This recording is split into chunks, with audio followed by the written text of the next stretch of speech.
Hey there, world. Welcome to Mellow Mission Productions. I bet you thought I was kidding last time when I said that Trump is right, that he is the future of discourse. Well, he may well be. I was being serious.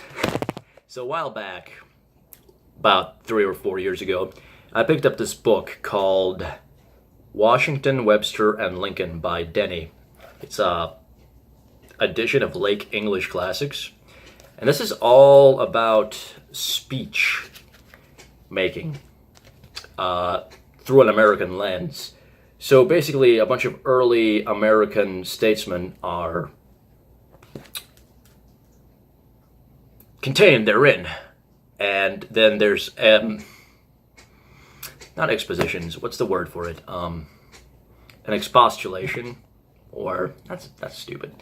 A highlighting of what kind of characteristics made up the way that they spoke and the way that discourse changed through the ages. One of the things it talks about is conventions. Can you hear my dog licking? Look at this. Look at this. Look. Look at him. Buddy.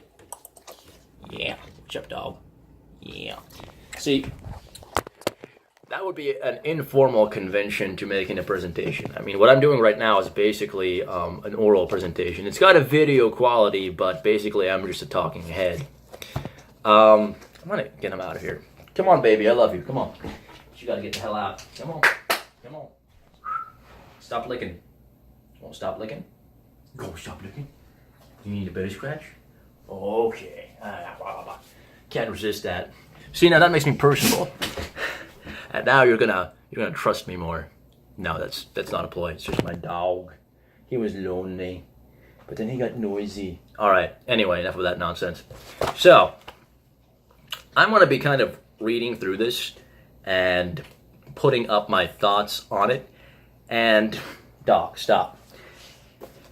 And how speech making today, in terms of delivery and content, actual things of substance, what that ratio is and how we can make it better, and how we can get our politicians to, and statesmen and other people, and including ourselves, who's we're supposed to participate in this thing that was set up by the founding fathers, the Democratic Republic as until the Constitution, the citizenry, how we can all use this great big soapbox of the internet to kind of whittle out ideas for how to make our country even better than it is, because it's a process, and better is kind of a difficult word to define, and maybe it's indefinable. But there's definitely improvements that have always be made, whether it's going back to something or changing something, etc. And the amount of nuance that the complexity of today's world has, there's never been a greater need for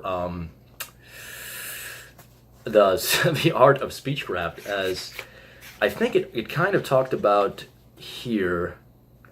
It is. I'm just going to go ahead and read this out. This book is from 1910, so I don't think there's any kind of copyright infringement. And anyway, I think it's fair use because it's commentary. So, introduction. Occasions for speaking. It is often said that oratory is on the decline. The occasions are rare, we are told, when there is a real demand for it. The newspaper, the magazine, and the popular novel have come, usurping the function performed by the orator of the olden time. When, as in our day, many can write and practically all can read, why should any speak? It is doubtless true that oratory, in the sense of a heightened appeal to the feelings, is not so often heard as formerly. It has almost disappeared from legislative halls and has become less frequent in courts of law and in some other places where it once flourished. But in the meantime, in these and 1,000 other places, public speech of a less pretentious and less ardent sort, addressed primarily not to the feelings but to reason, has become almost a daily necessity. This increase in the number of situations calling for public address is due to the complexity of modern life. There it is.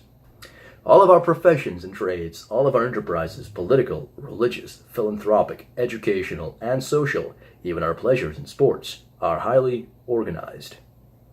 Each has its stated meetings, each its occasions for the oral communication of ideas and feelings.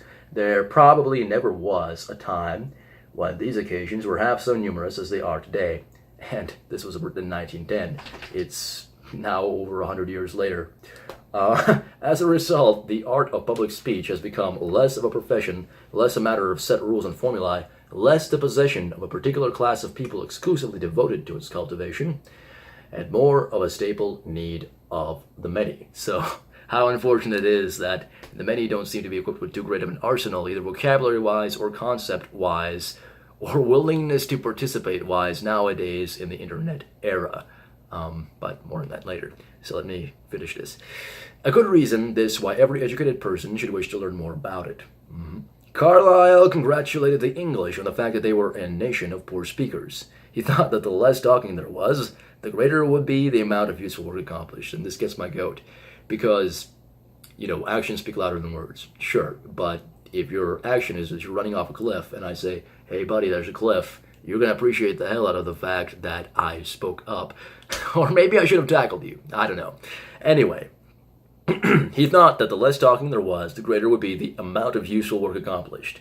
But since some talking is inevitable in order that work may be directed into channels that are worthwhile, it seems a strange reason for pride in any nation, or in any individual, that the thing is done poorly. Man, dude, like you know?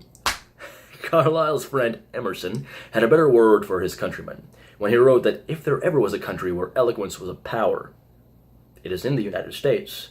Here is room for every degree of it, on every one of its ascending stages, that of useful speech in our commercial, manufacturing, railroad, and educational conventions, that of political advice and persuasion on the grandest theater, reaching, as all good men trust, into a vast future, and so compelling the best thought and noblest administrative ability that a citizen can offer. And here are the services of science, the demands of art, and the lessons of religion, to be brought home to the instant practice of 30 millions of people. There's more than that now. It is not worth the ambition of every generous youth to train and arm his mind with all the resources of knowledge, of method, of grace, and of character to serve such a constituency. Yeah. Old stuff. Good stuff. Mull on that. I'll be back.